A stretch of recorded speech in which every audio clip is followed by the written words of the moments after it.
You are now listening to the High and Dry Draft Podcast with Isaac Keller. Please enjoy the show. Hello. Welcome to the first ever episode of the High and Dry Draft Podcast. I'm Isaac Keller. I'm going to do a little intro here for anyone who didn't listen to the trailer and or read that whole 10-page thing I wrote about why I'm making a podcast. But yeah, this is an NBA draft podcast. Every episode I'll talk to an expert NBA draft writer about the draft and a specific prospect. I'll throw out silly player comparisons and questions I've conjured up while high and scrolling draft Twitter forever. But also I'll have on a supplementary guest or two, have them come on and do something goofy that's tangentially related to the draft. This will start as people from my youth basketball past, because I think youth sports are hilarious and lend themselves to so many funny tall tale situations. And also the contrast between that and serious draft Twitter I think is very good. But this will maybe eventually hopefully be like writers, comics, other people I want to have conversations with. Really open to people doing dumb basketball adjacent bits here. And lastly, I do a lot of really dumb stuff with the video game NBA 2K20, so I can play with and or watch prospects, draft prospects in fake potential NBA situations, because I'm a weirdo, which all of that sort of led to this podcast. So naturally, we'll touch on 2K and basketball video game stuff fairly often as well. Thanks again for listening. The first episode is the Tyrell Terry episode, and me and my guests get into the best and the worst of Minnesota Catholic school basketball. Here we go.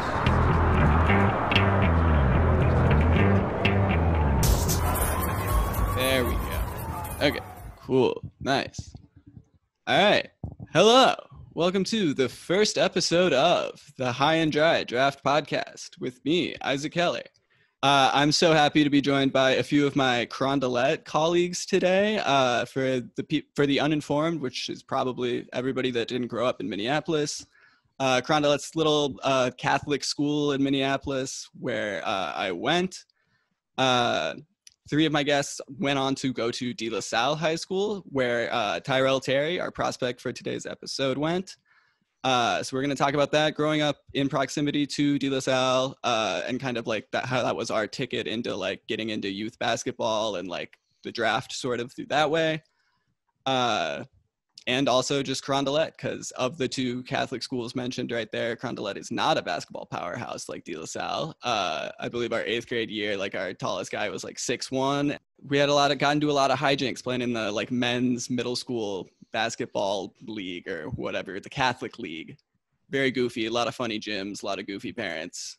So I didn't actually end up going to D, but I'd played ball with these guys enough. We'd been going to the state tournaments and like getting into the youth basketball scene enough. Like going to the games like Royce White and Nate Walters in the state tournament. That was one of my early favorites. Our Instagram group chat is called Joe Coleman Elite, which is kind of a deep cut for non-Minnesota people. Yeah, and Minnesota kind of exploded this year. We've got like 4 guys that are probably going to be drafted, could all potentially be first round picks. Probably all going to get drafted. We'll see about Oturu. While me and Eli and Joe over here all didn't totally overlap with Tyrell Terry there. Eli played basketball with him. Joe's been big draft nerd with me forever. We also have Jack Borman here. Does some stuff with a Wolf Among Wolves. Just wrote a great piece on Canis Hoopus. And he was actually the manager at De La Salle for their basketball team a few of the years when he overlapped with Tyrell. So thank you guys all for coming on. Happy to be here, man. Excited to do this. Let's get it rolling. Yeah. It'll be a great time.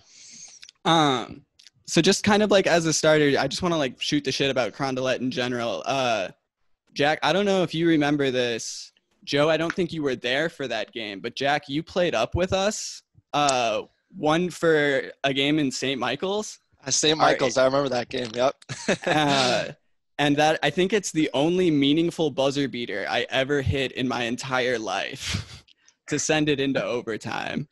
And we ended up losing, but it was so sick because it was like a Catholic schools week. Catholic schools week was like spirit week for Catholic schools or whatever. And like they had an announcer in the St. Michael's gym. There were like kids stayed after school to watch the game. It was a legit audience that was there. It was a fun environment for sure.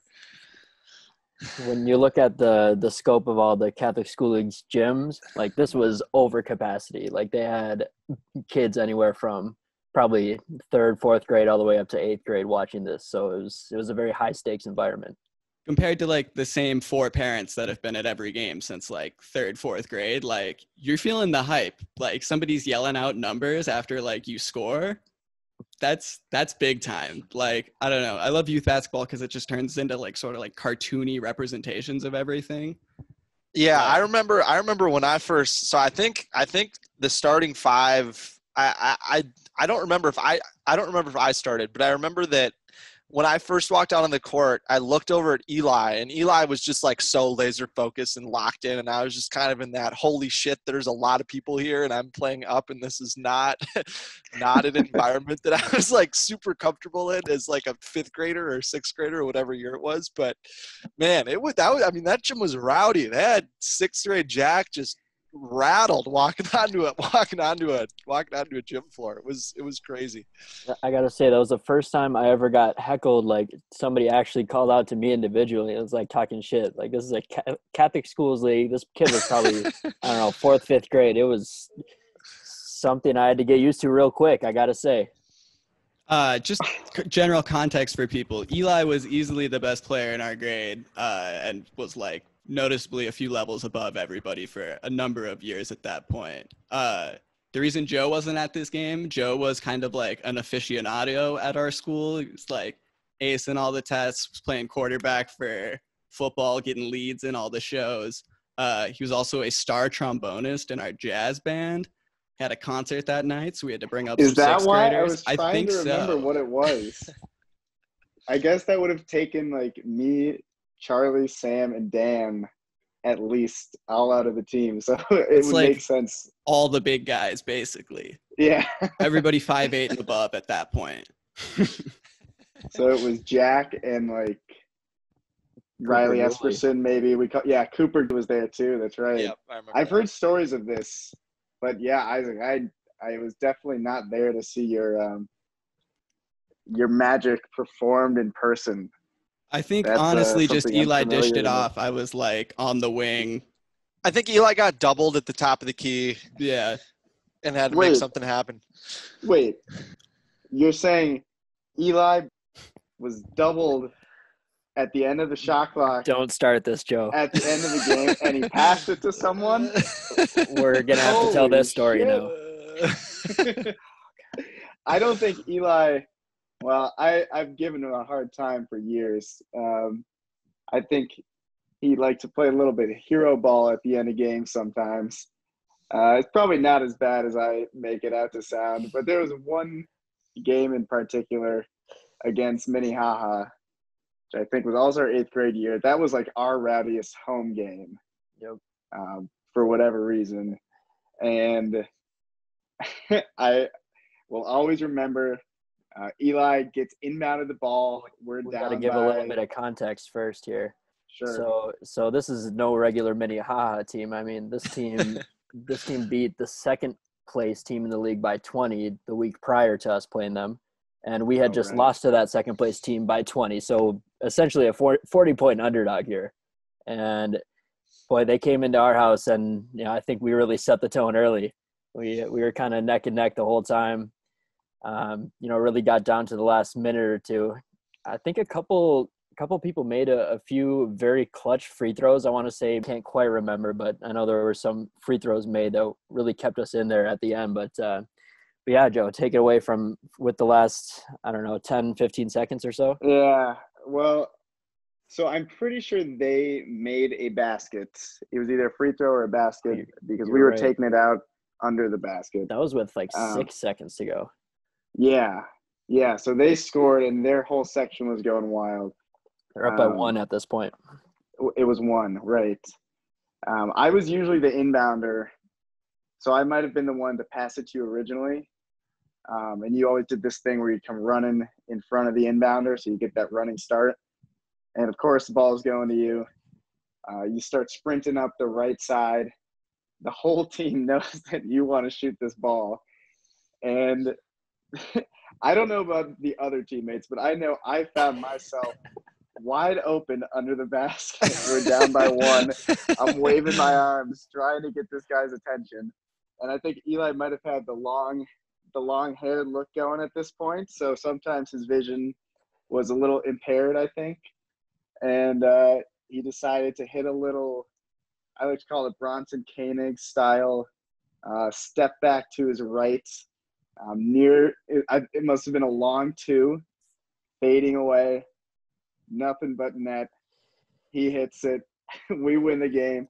Eli starts running around. I'm kind of pissed but happy. I remember I was trying to tackle him, and it was half celebratory, half just like, God damn it, man, why'd you have to put us through that? And he kept running. None of us could catch him to get the dog pile going. But yeah, I like to hold that one over his head. He's clearly a 20-fold better player than I am, but even the great players don't make the right basketball play from time to time. Well, I'm all right with admitting when I'm wrong, but I gotta say I was just so locked in on getting to my spot there that I wasn't looking at anybody else at that point. Like, that was the definition of tunnel vision right there. I don't know if that was you probably had passed to Isaac in a previous game, in that other game, and decided he had made up for it. Also, where I was going with that was, so we go into overtime, and then I think I immediately get 2 of those same dump off passes, right at they must have been playing 2-3 zone or something, hitting Eli real hard. I was on the wing right there. And I think I airballed my next 2 threes, same shot, same, oh, I'm feeling good. I just buzzer beatered. But yeah, no. So we did not end up winning the Spirit Week game in overtime. But I had won. I'm talking about it here now, 12 years later. I don't give a shit. Yep. It's got the jazz band asterisk anyway. That's right. But I don't know. And, do you guys have other weird cartoony people that you remember from Catholic Schools League? I remember the kid from Holy Trinity or whatever. We called him Alligator Face for a while because he had a really big mouth, closed mouth smile. But he was 6'4" in 5th grade, and he played traveling Eli. He was around on that circuit too. He was Shakopee or something like that. Yeah, this was back when you just had to be big to be good at basketball. So he would dominate AU and the Catholic Schools League. And I think I don't know exactly which school he went to, but I know he made an impact in high school as well. I'm not sure about college, but I never knew his name. I think he played at one of the D2, D3 Minnesota schools, and I can't but I definitely remember seeing a Ryan James tweet and clicking on it and being that's his face. Unmistakable. I don't know. There's the Huda Check booty kid on St. Michael's. Oh, yeah. The redhead kid whose Nick yelled out boner because he thought he looked like Matt Bonner during a game. Oh my God. The kid from IHM who hadn't quite hit puberty calling out the play umbrella. That was a good time. Would you would you do us the honors of umbrella? I think for me there were 2 kids that stuck out. There was Rat Kid from Maternity of Mary, which is a school, I think it was in St. Paul somewhere, who just the kid had a really bad rat tail, really, really bad. But also his face, he just looked like a mouse. There's not a better way to describe it. Who is this point guard who routinely had 30 pieces in Catholic school, and then would play us. And Nick, Joe, your brother, would just guard him, and he would score no points, and he'd just get all frustrated, and then Cooper would be talking shit to him and trying to get in his face and get him rattled, and we ended up blowing that team out. Whenever he played him, you could always just tell that he hated to play us because we just knew how to stop him, and all the other kids on the team were pretty trash except for him. And then the other one was a kid is Sam Bainey, who was like kind of the shit in middle school. I think he went to what's the name of that school that's down by Highway 100? Benilde? Shit, no. Grove? Oh shit, I can't think of the name of it. San Luis Park. Our OLG, it was OLG, Our Lady of Grace, who played there, just like these disgusting purple uniforms. He was way bigger than everybody. He was probably like 6 feet.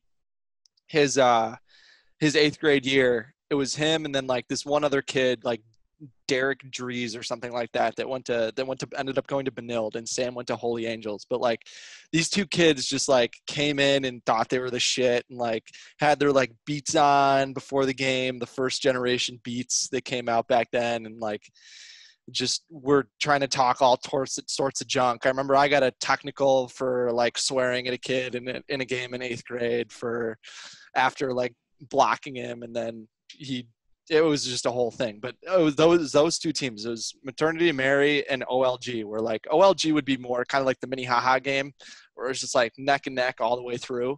But oh my gosh, Cooper, and Nick just absolutely despise those two kids from from BSM and Holy Angels. Like I ended up meeting them later on, and they're great dudes. But it was just so funny how intense those rivalries were. Those games like could get very genuine intense. Disdain. Yeah, like people would just be so physical with one another, and like the refs would break you up, and you just like be so. And you couldn't control your emotions. You're in 8th grade. You're also like a Catholic 8th grade boy, which is like you're told not to have any emotions besides right here, right now to win like gold divisions. Or they tell you like it's just a game, and we're just very clearly like, God damn it, this is not just a game. But no, it's just those types of rivalries were so fun. Yeah, I think we played. Go for it. I think we played a lot of these cartoon-esque dudes through our middle school careers. But as Jack explained, that did not detract from the intensity of the environment when you're out on the court. I can just only imagine now, like if I went back and watched a Carondelet 8th grade game, I would probably just be laughing the entire time at how seriously the kids were taking it and how bad at basketball they probably are. Also, like our gyms are hilarious. Both of them we were had so the bad. ultimate home court advantage. I think that added to the tension in the air whenever anyone came to visit Carondelet. Yeah, we got to talk especially about on the stage side. Well, not even the stage. We got to talk about the ceiling. Like that thing, like the top of the backboard left maybe like another foot or so, and then you got the ceiling, man. You take a high arcing three, and no doubt it's hitting the ceiling coming down. It's Kobe shots only. And then like even like the upper campus, there's like no 3-point line, like, and all these weird Catholic schools have their own parameters and stuff too. Steely mentioned something when we were talking on the other pod about how Annunciation didn't have like a corner of their 3-point line. I remember that, yeah. So they just like stack way up high and like I don't know. There's so much goofy stuff. Yeah, I think they had that too at the upper campus, where there just wasn't a corner where they played, and then that's when they finally moved all the basketball to the lower campus. But the other thing too was like trying to spot up right at the top of the key at the lower campus when you're trying to score on the stage side basket.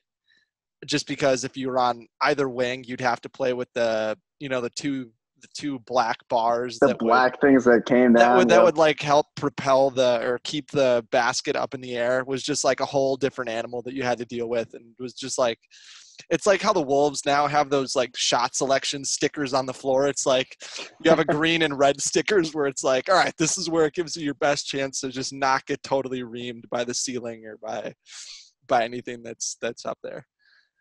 One of my favorite elements of middle school basketball in general, and I think it would be so fun to be a coach of one of these teams. It's just like the schematics that go into it and how you can manipulate some of the ridiculous rules that are in place, like no shot clock, or you can he can't pick someone up full court until they like reach a certain point, or these just random ass rules. No pressing if you're up by 20. Yeah, exactly. You have to fall back. I do want to just give our head coach most of those years, Pete Glanville, a shout out, because I really think he was very much ahead of his time when it came to his basketball philosophy. He didn't get to, recruit or scout any players, so he kind of had to make do with what he got, and what he got was a bunch of really short white dudes who were like all right ball handlers and all right shooters for their age. And I think you could argue, was one of the pioneers of the pace and space game, of the 5-out offense. I played center most of my career, and I was like 5'9", probably, trying to guard dudes who were like 5 inches taller than me. And we still had some success. And I think the offense in a lot of ways was a major credit to that. Yeah, I think, like, I don't know, what are some hallmark plays of that you remember? I know whatever the motion one was up top, the pass pick away or pass and pick towards. T-Wolves, yeah, just that staples. was the money just shot clock milker. It's just keep going until the switching like messes up, because they're like 11-year-olds, of course they're gonna mess it up, and then just have one fast guy just beat their dude to the hoop. I mean, it's beautiful in its simplicity. And of course, who could forget Stack? The Stack series. Just the chaos that ensues on the sidelines and baseline out of bounds is just incredible. Yep. When nobody knows whether you're picking up or to the side.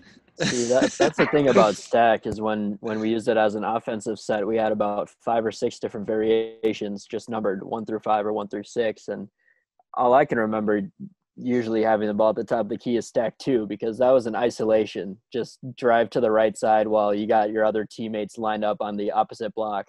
And if somebody steps up, you just dish it off. It was my bread and butter, I got to say. For all the good that Pete did as our coach, I can't let it go without being said that we did botch our attempt at running dead man. Let's go. The all-time best play that maybe didn't bring us the same success as the more traditional sets that we were running. But basically, dead man was something that we came up in like 5th grade, like, I guess, for some reason. I don't know why or how it started, but I remember us like badgering our coach literally every year to run it at some point. So at dead man, the point guard like really casually brings it up again like normal, raises his hand, yells dead man, and then everybody else falls on the floor and acts like they're like dying. And then you just like walk into the basket and get a layup. Theoretically. I love Theoretically. As far as Catholic League goes, we never got the green light to run it, because we were either like up by too much and it would have been showboating, we would have been down and like, we were trying to win games, whatever. Coach excuses. You gotta break some apples to make apple juice. That's exactly right. But anyway, so we're losing this last game of our 8th grade season. It's like we've got the bench in. It's finally time. Pete says, "All right, you guys, you can run dead man." However, we have our bench in, and our bench at this point includes Will Belzer, who was champion of the B team. He was good enough to be on A team. He was just getting all the shots. Probably wouldn't have played a lot there. He was just like the LeBron of the B team in Catholic League. So he comes in, he's playing point guard for us. And we're all like kind of giggling, like doing the thing or whatever. He yells dead man. And then the pure excitement of running such a unadulteratedly beautiful, pure joy of the game play caused him to pick up his dribble immediately. And you can't pass to anyone because no one's on the ground. You like start yelling because you can't move, and the defense like realizes what has happened. And it was just a really, really sad way to flame he out. Had barely crossed half court. He yells out dead man and picks up his dribble, and there's just no options. I can't say I wouldn't have done the same, but I can't say I wasn't disappointed. Did he end up hucking up the shot from there? I think that's probably what happened. Like somebody probably started going for a jump ball and just like tried to shoot. He did that even when he wasn't stuck. So yeah, that wouldn't surprise me.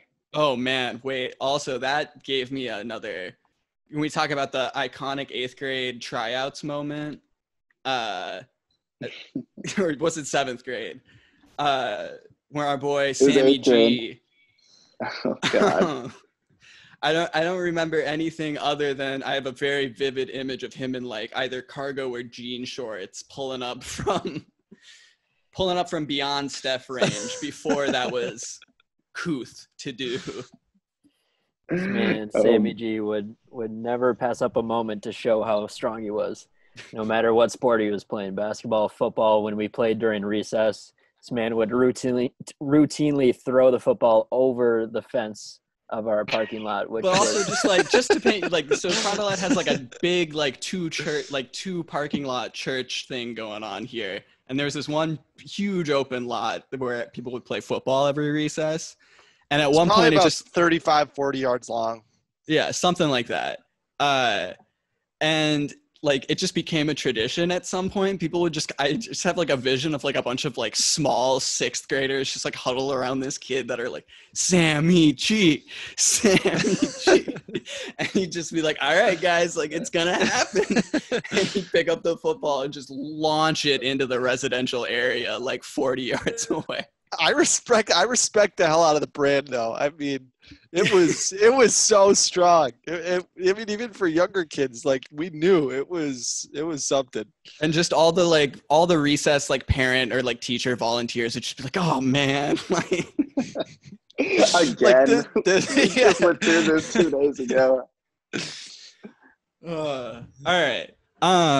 Let's move on to D stuff. Or do you guys have any last Fond du Lac things you want to shout out? I feel we'll cover some more stuff extensively in the enunciation episode. Just Mr. Bo, just a legend in every way. Just such a formative guy in just athletics at Carondelet. I think it'd be remiss if we didn't mention him, give him a shout out.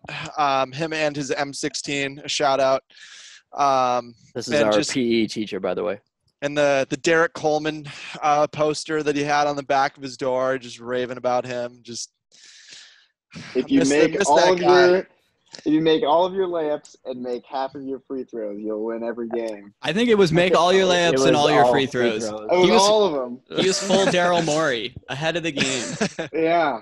I think that would apply to any level of basketball. It's real simple when you just break it down like that, you know? When you've got the wisdom of a overweight Vietnam vet who's all about calisthenics. He's all about calisthenics. I haven't thought about that Derek Coleman poster in a really long time. He just brought me back to some weird places, Borman. That weird dusty closet. Yeah. You're right, though. That man definitely deserves a shout out in our Carondelet Look Back series. All right. Him and Mr. Nutter, two legends of the game. Always. Or actually, I guess one last thing on Carondelet, just sort of a great draft awakening kind of came from Carondelet 8th grade year. Because in 8th grade at Carondelet, you do History Day, which is like this big like statewide project. And I think all three of me, Joe, and Eli did websites. So they like would split up our history classes based. So like all the people that were doing like performances were doing performances, or like documentaries were doing documentaries, or like papers were doing papers. And we were making websites. So we got access to the school's like cart of laptops every social studies hour. And like being the like dickhead 8th graders that we're just like on Draft Express or like Free Rider 2 or Chad Ford's Lottery Big Board every day. And that's kind of how we got here. That would have been the 2011 draft, which I think it's like AD and stuff, isn't it? Yeah, I think it was. Because I feel like AD was our 8th grade year. Because also Joe, at some point in like 8th grade, sent us all like a really professional text message or something and was like, hey, we're all good at talking about sports. And we just made all those Weebly sites for History Day. and basically like made the Crondelet Ringer. And I think we all wrote like one article on it, and they were like all pretty bad. Yeah. But it was a good time. I was trying so hard to remember I searched all my emails, tried to find, what that website was. It had a very clever name. This was before like Bleacher Report was a thing. This was before the Ringer. I mean, it was really like we had our Sports Illustrated for Kids magazines, or ESPN.com, I guess. Yeah, because we weren't like reading the like fan house blogs or any of that weird stuff that came beforehand. Right. Yeah, I think the fact that our beloved Minnesota Timberwolves were just so shitty for our entire lives, just kind of made the draft become our playoffs every year. And we were able to bond over that, and it created a sense of false hope every spring and summer when we could look forward to one of these prospects ending up on our team and inevitably sucking with the rest of them. But yeah, that right around middle school is when that love started. And I just want to like throw out, I think the article I wrote for the site, I had been so burned by that lost love of bad draft picks and stuff like that, that I was like, Anthony Davis is a cautionary tale. He's basically Anthony Randolph. You got to draft Drummond number 1. Like, oh my God. But we love being about him too. 14. But also it was sick because we were all like, we're about to be in high school, and this dude was 6'1", and he grew how much? Right, yeah. We were right there. We got it, and we'd love to rediscover that site someday. I'm sure there's some gold content on there. Absolutely. I'm sure Weebly like cleans them off or something after a certain point. Yeah. I don't know. Anyways, you guys all graduated from Crondelet and went on to De La Salle. That won like 7 state titles in a row. 6. If you count the boys and girls, it was 7 of our 8 in the 4 years that Eli and I were there. Yeah, the boys won all 4 years I was there, and I think the girls won 2 of the years that I was there. Right on. So yeah, just I don't know. Do we want to do Tyrell first, or do we want to do just the whole general D thing first? I say let's build up to that first. We can do that towards the end. The Tyrell stuff? Yeah, that makes sense, because then we'll do like lineups and whatever. So yeah, do you guys all went to D? Eli played basketball, Joe played football. Eli, you like went through the program. Thorson is like a big name in all of Minnesota basketball hoops. I still have flashbacks of him yelling at me in summer camps and stuff like that all the time. He's a very distinct voice, Tibbs-esque. Yeah, I don't know. You want to talk about going through that program? For sure. So, going in, De La Salle has that name, or the recognition of just being like the program. They take it super seriously. It almost seems a little intimidating going in your freshman year, but man, it's all about the culture there. Everything starts with culture. So, I think it works from the top down. So you got Coach Thorson leading the way. I used to be an assistant at the University of Minnesota before coming to D. I was at D for, 20, 25 years, won a few championships, and now he's moved on to the Division I level again in college. Was at Drake and now Colorado State. So, kudos to him for making his mark in the Minnesota High School League. But yeah, playing for him was something else, because he ran his high school program like a college program, essentially. And Jack can, speak to this as well. But, the preparation is really what sets us apart, in my opinion, from other high school programs. Because, you got the other programs that are consistently good, historically have good teams, good players, and they win a lot of games. But really, man, just the way we prepare for games, or the way our coaches got us prepared for games, I should say. We watch film on every opponent before we play them. Sometimes we even knew their plays better than they knew them. That was probably my favorite thing. They'd call out a play, and, we'd already be in the right places to stop the play before they actually get in the set. But man, it's a lot of fun, because you learn so much from being around the association of the coaches and and being around the players who are older than you, who've already, been there, done that, and, know what it takes to win a championship. So it was a lot of fun. Of course, the 6 a.m. practices sucked. So you had to be there at least 15 minutes early, dressed and on the court. It was just a lot of preparation, a lot of making sure that guys were accountable. The discipline was a huge aspect of it. And man, but when you see the players buy into that, it really is a beautiful thing in my opinion, because you saw the end results every year in March. So it was a good ride for sure. Do you want to talk about some of the guys you played with, or like some of the guys that were there in the years immediately before you, just that like you were coming into? Because you guys you guys started the first of 6, right? Yeah. So our freshman year, I think that was 2011, 2012, if I'm not mistaken, or maybe 2010, 2011. But regardless, the buzzer beater against Washburn, that was probably the best viewing experience in my life for basketball. Of course, I was in the stands for that, but yeah, so we had some fantastic players come before me and go after me, of course, that we'll get into Ty Terry in a little bit. But really, I want to focus on the team we had our junior year. This was 2013, 2014. And just I was taking a look or thinking about that team recently and how many guys we had. It was, I think the number was 8 of the guys on that roster out of 13 went on to play Division I basketball once they graduated, which to me is almost insane to think about. Because especially for like, how big is De La Salle for people that are 800 kids, 200 per grade. Yeah. And man, when you think about the roster we had that year, point guard Jarvis Johnson, shooting guard Gino Crandall, Sakar Annam, Reed Travis, and then I think James Lawson. Yeah, James Lawson as well. So man, those are some dynamite players. And then you got Josh Collins off the bench, eventually went to North Dakota.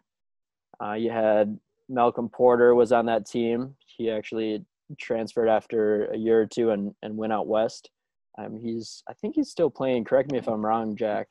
At you got to remind me of the school. It was University of Portland, because that's where his dad was Terry Porter's his dad, who was a huge star for the Blazers back in the 90s. And he went back out to accept the head coaching job at University of Portland. I'm not entirely sure if he's still there or not, but yeah, that was where he went. Yep. So Malcolm Gonar Mar off the bench. That was his freshman year. So we had guys that went to Minnesota, Marquette. Let's see, Gonar went to George Washington, right? He went to George Mason. Mason. And he just transferred this year, so he's going to be at Northern Iowa. Sam went to Drake, Sam Jones. Reed obviously went to Stanford, then Kentucky. Jeffrey Dobinson, he played, I think, NAIC. Is that what the league is called? Yeah, Briarcliff. Yep, Briarcliff.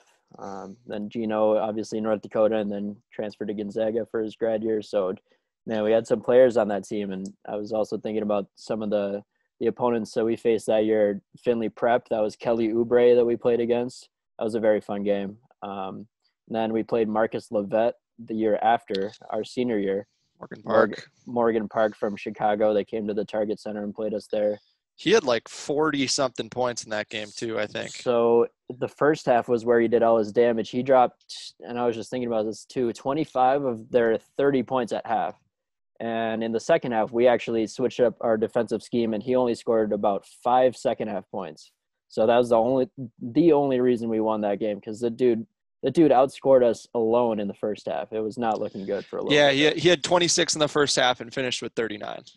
Oh, 39. That's more than I thought. Man, yeah. That guy could light up the scoreboard.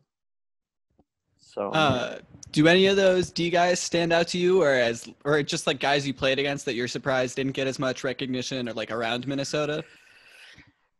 Played against, I would have to put a little more thought into it, but playing with personally, I think people always underrated Gino Crandall because he was a little bit overshadowed by the bigger names on that team, like Reed, especially, and Jarvis and Sakar, I think. But man, that dude, when I tell you he's shifty, he's probably the most shifty, quick basketball player I've ever played with. And I'm glad he got to show that in his years at North Dakota. And then once he played Gonzaga in the NCAA tournament, they obviously saw this guy. They were like, well, we might as well get him for a year while he's still eligible. He dropped like 20 or 25 in that game against them. So I'm glad he had a really nice season on UND that last year before going to Gonzaga. He had like a little bit of pro buzz or like NBA buzz, I feel like. I'm really glad he got his shine there, and now he's playing overseas. So, kudos to him. I think he deserves it for sure. He has just a nasty handle.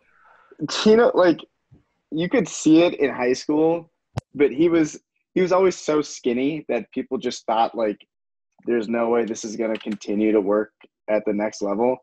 But then he got to North Dakota and Gonzaga, and like this dude's highlights, he's doing stuff that like all-star point guards like can't do. Like the way he can like manipulate the ball and like how quick and shifty he is. It like, okay, obviously he's not Kyrie, but like that's the closest mold of player that I think of every time. Like he leaves me in disbelief. And Eli, I wasn't around him every day like you were, but just from afar, and especially, looking back, it's so easy to see it now, but like I can't believe this guy wasn't getting more love. It's just because of the bigger names, really. And I tell you what, going into that gym at 5:45 a.m. every day for practice, I hated knowing that I was going to have to guard Gino when we ran fives. So it was always the starting five versus the second five, and it was terrible. And you'd hear guys like Tyus talk about it too, where like Gino gave Tyus fits. I mean, Tyus wasn't really necessarily a great defender in high school, but like Gino would be able to. I mean, it felt like Gino was playing on the same level that Tyus was when those two would go head to head, and Tyus was just viewed as this otherworldly talent that just put asses in the seats, like everywhere he played, whether it be at a breakdown shootout, or showcase, or whether it would be just for some random marquee Saturday night game, conference game for whoever they were playing. But I mean, it was so fun to see those guys go head to head and just like really feel like the De La Salle guys were on the same level as him, just because they would show up and they would play just as well in big time games like that. You bring up that game against Apple Valley. Can we just take a moment to I mean, we knew it was a big game at the time, but just appreciate all the talent that was on the court for that game.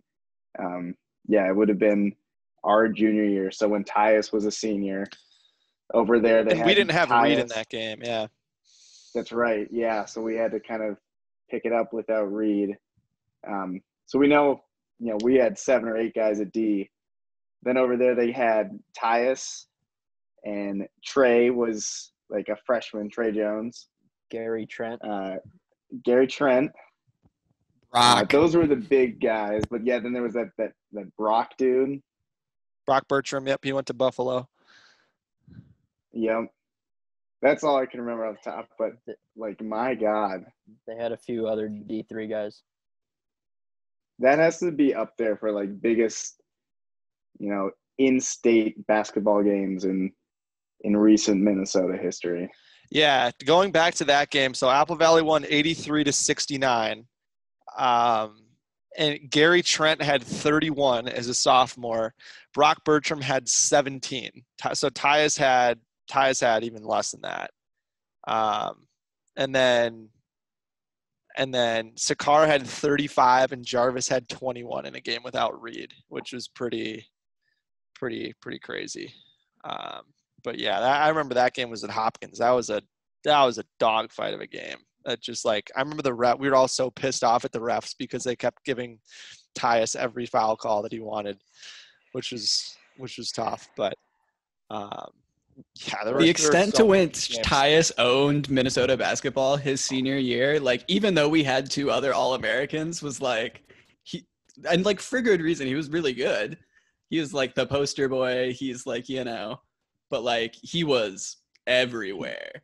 He knew how to play the game, and I think that's how he got on the ref's good side, really, is because anytime somebody initiated contact with him, he'd flail his body, shoot his head in the air, and act like he got fouled there. So I think part of that was his high basketball IQ, but also, man, that dude, he did have a lot of influence, I gotta say. He had some fucking nasty eyeball stats too. Like I think he led it in steals, assists, and like field goal percentage at one point or something like that. That wouldn't surprise me. And like it was just absolutely insane. Didn't their team with him and Reed win like the national championship or something? Yeah, they won the Peach Jam before their senior year. I feel like it wasn't Peach Jam. It might have been like the weird national championship down in Orlando thing. Yeah. Oh shoot, that's what it was. Okay. Yeah, they might have not have been on the EYBL at that point, but that was a really fun team. I think they played Bonzi Colson, who maybe is in the NBA now. I think I just weirdly remember watching that game on TV. I think it was on ESPN2, ESPNU or something like that. Yeah. Notre Dame legend Bonzi Colson. Wow. There's like you said earlier, Minnesota could have a potentially all-time great year by our standards in the draft, and it just, we talk about it all the time. How it feels like there's just such a huge influx of talented dudes coming out of the state now. And, that it's so cool to see, but it's also like, we remember when that was not the case. There'd maybe be a dude that goes over to, like, some white dude goes to Wisconsin, and that was like the whole state's like D1 output. And it was really word to Bruzewitz. Yeah, Bruzewitz, Lure, like there was a whole string of them. But Ginger that Fro. class with Tyus and Reed and Rashad Vaughn. It was Makura too that year, right? Oh, it was. Yeah, he was. Yeah, so he was like the fourth guy, and they really kind of set this new era, I think, for Twin Cities and Minnesota basketball. And I don't know if everyone in high school today remembers that shift, but it definitely started with those guys. What is still criminal, though, is the MSHSL not letting Minnesota teams play beyond the neighboring states. Because I tell you what, we don't have any way to showcase our talent if we can't travel. Nobody's coming to Minnesota to play. I mean, Sierra Canyon. Besides Bronny James and them. Besides when there's a huge money-making opportunity like that. And that's just like Jalen Suggs and Chet Holmgren are like slam poster boys. Like they're getting Kendall Brown, if he was still around, would not be, by still around, I mean still not playing prep and like at Eastridge or something. And I think it's interesting too, because like under Thor, De La Salle got invited to Hawaii, California, Arizona, Texas, Florida, New York, New Jersey, Ohio, Chicago. We got invited to all these different places and couldn't go. And then it culminated this past year. You had the Hopkins girls team get invited to Geico Nationals because they were the #1 team in the country, led by Paige Beckers, who, in my opinion, is probably the greatest high school basketball prospect that Minnesota's ever had on the boys or the girls side. Agreed. And the fact that, they aren't able to go put Minnesota on the map and go do that is crazy to me. I mean, Champlain Park, my senior year, I'm pretty sure, my junior year, it might have been your guys' senior year, I think got invited to go play at Geico Nationals because they were really highly ranked. And then Minnehaha this year also got invited to go play at Geico Nationals, and obviously couldn't go do it because of the stupid rule. I don't know. I've been so against the people that run the Minnesota State High School League for so many different reasons. But that has to be the top of the list, just because, people kind of say, you'll watch a college basketball broadcast and Paul Biancardi or Fran Fraschilla is like, don't sleep on Minnesota. Minnesota's got all this great talent. And I talked to Fran Fraschilla after a Boston College game, my sophomore year, and after Minnesota had come to play at BC, and he was just saying like, yeah, it's crazy how, nobody talks about Minnesota as this place that, is just going to be kind of like the future of so much great basketball talent. And it was crazy how he was just able to rattle off like all the names and high schools and stuff like that. It's like guys that are plugged in know about it, but it's just the word, for whatever reason, doesn't seem to get around because I guess, it's like California and Florida and Texas and New York, New Jersey that get all the clicks. And like, to a certain extent, I get that, but it'd be cool if someone with a lot of notoriety was like, let's spotlight this. But Let's give TC Hoopzar all the love. He's the man. He's a funny ass dude. Him and Ryan James serving the community for years and years. Yeah, I've gotten to know RJ, and he's a character. He's awesome. He's there's nobody better at what he does than RJ. He's the man. Who can forget the concession stand rankings by the TC Hoopzar? Man, this guy would rank popcorn from like 30 different AU gyms and high school courts. It was something that I tuned into every summer. I remember. And didn't he track like his calories or something, like how many Diet Cokes he had drinking over the course of the season, stuff like that. Right. Yeah, that dude was funny. No, but like it's funny, like the different people that I would get to know coming across, like setting up all the video stuff. And it goes back to what Eli was saying about Thor with just how prepared he was. So like we had 2 cameras, a box converter, a computer, all that type of stuff. And then he had me start tweeting out updates about all the games, and like that very quickly got a lot of following, just because I think a lot of people wanted to know what was going on with De La Salle basketball, which was so much fun. But like different people that would sit at our makeshift scorers table that would be right next to where I would be if I were filming the game or setting stuff up for another manager to film. Like there's just so many characters that know so much about Minnesota basketball. It was just so fun to rub shoulders with those guys and kind of listen to what they were saying and take it all in.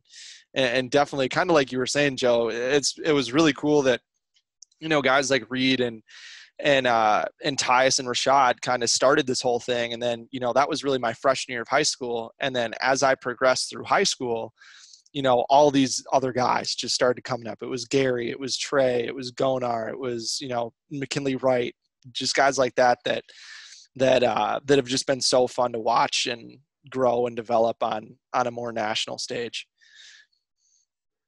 Yeah, Jack, do you want to talk more about just like being a manager at De La Salle / like your kind of experience with that? And then sort of, I guess Tyrell's probably at the end of your arc there, so that'll be a nice little segue. Yeah. So for me, it was really cool. So like I played my freshman year and got really sick and had to end up quitting. But obviously just like loved being around. I loved being around everybody and I'd known Thor from all the time that I spent at De La Salle basketball camps growing up. And he had reached out to me saying like, hey, why don't you come manage? And I said like, all right, sweet. So I managed my last 3 years. I was in high school. It was me and Big Pod, Nathaniel Podwells, my sophomore year, which was just so much fun. And first we went on a team camp trip down to UNI this summer before my sophomore year. In the yellow school bus down to Cedar Rapids. It was like 95 degrees the day we left. We all had windows open and just like blasting music. And I mean, Eli can attest to it too, just like how much fun those trips always were. But yeah, it was really incredible. All the different places we got to go, like the Corn Palace in Sioux Falls was always fun, or in Mitchell was fun. And then the Pentagon in Sioux Falls was always a great time. And then just like all the different environments, whether it be Target Center, the barn, playing in different national events. Like my senior year, we played Carson Edwards, and the second ranked team in the country at the time was Atascocita, Texas. And that was a super fun game over at St. Paul Johnson. How Atascocita got there, I have absolutely no idea. But that, it was just so fun. And like Eli said too, with the preparation that went into all of it, like I'd spend time talking to Thor about different stuff, and he would teach me and give me different insights about what was going on in basketball, because he could tell that I really liked it and enjoyed it and wanted to teach me more about it, which was always just so fun and just such a privilege that I had to be able to take all that in, and has kind of informed more of kind of my knowledge of basketball, the game itself. Now, because of being around him and guys like Todd Anderson and Tim Muir and Dan Rubishko and Nicholas Grew and people like that, all the assistant coaches that just had just never-ending wealths of basketball knowledge, which was so much fun to just consume and be a part of. And then all the people that would come back too is always just was so special to be around. It made you feel like you were a part of something that was so much bigger than yourself. And I didn't even play. I like tweeted out stuff and took stats and was just kind of boys with people on the team and just kind of there for a good time to like help them however I could, and felt like, and Thor made me feel like I was making an impact who, like, retroactively, like, looking back at it, probably didn't move the needle very much at all. But like he just had that impact on people, which was really, really cool. And something that I'm grateful for, and has definitely shaped, my experience with basketball as a basketball fan, as someone that now likes writing about basketball, and kind of diving into some of these different players' games, has just been so much fun. So yeah, it's been incredible. Jack, so, for some context, so Jack is 2 years younger than us. He's really good friends with my little brother. And we've known Jack forever. And for a long time, Jack's been tweeting. And one of our favorite things when we were younger was just sending Jack's tweets within our little circle and just laughing at how absurd some of them were. I don't know if we have any ready to go. I'm sure we can do another episode where we really grill into you on some of your old takes. So was this on my personal Twitter account or on the De La Salle Twitter account? Maybe you didn't know about this. So, but you kept us very entertained with your hot takes. And I sometimes found myself, wondering what happened to those and why don't I find Jack's takes so absurd anymore. And I think I have just figured out why. And it's exactly what you were saying, is you had this exposure to Thorson and all these, great basketball minds. And you've just been around the game on a real level, kind of level that the vast majority of people never get to experience. And that explains a lot about why you're not such a dumbass anymore. So I'd love to see the exact tweets, or like see the receipts on that. I'm sure that I don't delete any of my tweets, so I'm sure that every tweet that you're talking about is still out there. All right. So I have the tweet that I thought of that inspired this, just because there was only one. But while I was looking for silly ones, I couldn't find nearly as many as I expected. So we were probably just curmudgeon-y that we were in college and you were in high school, like doing the De La Salle live tweets, and we were. And the other thing too, that NBA Twitter and being curmudgeon-y know-it-all. And the other thing that I'll mention too is when I was in high school, particularly like the first part of when I was in high school, and you guys were seniors, and even in middle school, I was very susceptible to being picked on, in the sense that people would almost always get a reaction out of me, and people would always, like, I would always try and fight back, and instead of just shutting up and letting people say what they want to say, I would just, and I could see Joe smiling. Like, I always had something more to say, and it always just dug me in such a deeper hole, because people would just take it further and further and make more fun and more fun. And I think that probably also contributed to the level at which the tweets were circulated. It makes it a lot more enjoyable when it compounds like that. It was the same thing with our friend Peter. When someone just has these takes they feel so impassioned about, and they will stand up for them, it's so fun to just push them. And being on the other side of that now enough times, I can definitely say too that like I definitely understand why it was so much fun for people, and why they got such a rise out of it. But what do you have, Isaac? So this is the one I have. It's from the finals in 2015. Let's go. The Cavs. The Cavs should get rid of Kyrie and K-Love and get guys like Delly, who have heart and are more valuable to the Cavs. That was serious too. You can't say that was not serious. I was all aboard the Delly train. I've never been a Kyrie guy, and I was so pissed that Kevin Love got traded because I loved him so much. There was definitely some emotions that were stirring there. But that was the only really egregious one I found, and that was the one that kind of initially inspired the idea to bring some back up on this podcast. But it is really cool to have seen you gone from this younger kid that we all know to seeing that you're doing the De La Salle thing and being Borman's doing the De La Salle updates. Okay. And now you're you've been doing the whole writing thing. You were big in doing stuff at BC. You've been clearly on the path the whole way, and haven't stopped, have been grinding, and that's cool.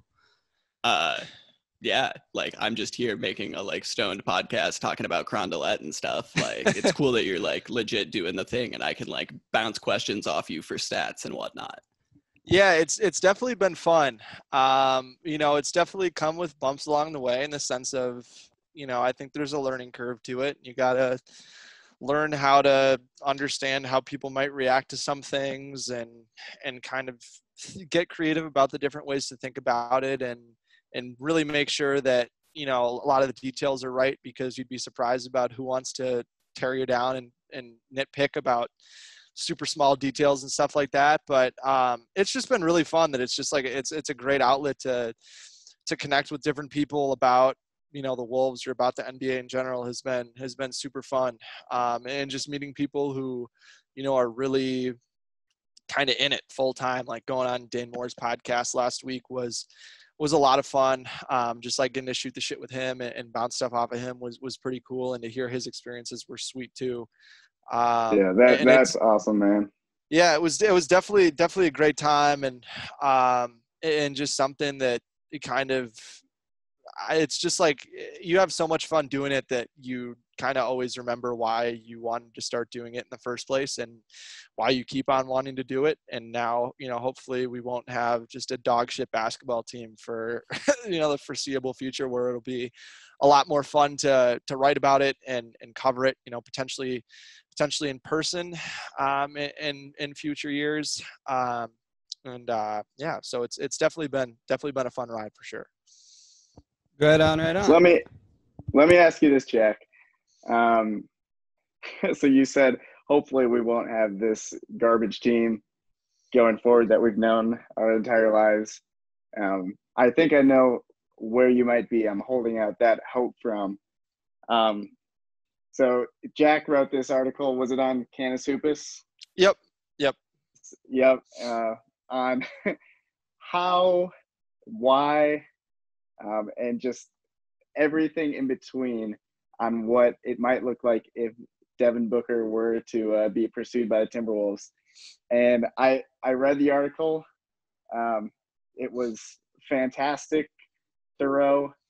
Examined every angle of Booker as a player and how he might fit, positive, negative, and what the T-Wolves could do to potentially get him. Obviously, I'm not as optimistic as you on that, I'll admit, but it's still fun to hope. And I'm not optimistic. Like, I'm not optimistic about it at all necessarily. Okay. Just because I was trying to be as real as I possibly could in that article, that like the chances of it happening are extremely slim, in the window to acquire him without giving up a complete motherload of assets is really small. Like, once you get past this fall or this off season, the logistics become way, way harder. Malik Beasley's contract, whatever it ends up being, has the potential to become a negative asset, just because, I think the perception of him around the league has probably never been higher than it is right now. And we won't know whether his contract is a good one or a bad one until, we start playing basketball again. And you just lose out on the opportunity to just do a bunch of different sign and trades, and multiple sign and trade deals is how, is kind of the way of the future when it comes to acquiring stars. And there's no way that the Timberwolves are going to be able to acquire Devin Booker in the middle of a season at the deadline. It's going to have to be in the offseason, at least in my opinion, just because if you do it any other way, I just don't think the Wolves have even remotely close to enough assets to get a guy who, in my opinion, is probably, the fourth or fifth best offensive player in the NBA.